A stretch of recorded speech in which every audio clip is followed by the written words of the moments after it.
भारतीय जनता पार्टीचे 2 सक्रिय कार्यकर्ते माननीय मुख्यमंत्री माननीय प्रदेश अध्यक्ष चव्हाण साहेब यांच्याकडे दिले होते आणि ती प्रदेशांना नावं इकडे येणार होती, दिली गेलेली नाही असे समजते मला. पण त्याच्यामध्ये मंदा मात्रेला कुठला धक्का बसला अशातला भाग नाहीये. मला धक्का मारला अजून वेळ लागणार आहे.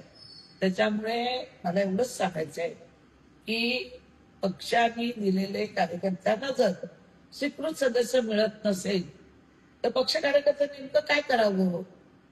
आज मी बघितली एक बातमी. मला संजय राऊतजींना एवढंच सांगायचं आहे की गणेश नाईक सत्तेशिवाय राहू शकतील का. तुमच्याकडे सत्ता आहे का आता.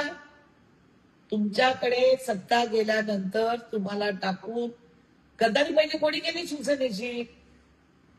मग आले राष्ट्रवादी सगळं चंबू कंबू चंबू. तुमच्यासाठी एक सुद्धा नगरसेवक त्यांनी सोडला नाही शिवसेनेचा निवडणूक लढवायला. संजय राऊत तुम्ही काय सांगता सगळ्यांना. त्याच्यानंतर शरद पवारकडे आले.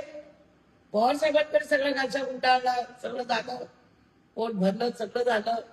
मग आले भाजपमध्ये. आता भाजपमध्ये तीच प्रथा. पुन्हा भाजपमध्ये कोण भरल्यानंतर इथला पुन्हा गच्छंत उचलणार आणि तिसरीकडे जाणार. त्या मंदा मात्रेला धक्का द्यायला खूप वेळ लागेल. मंदा मात्रेने स्वतः धक्का दिलेला आहे 2दा.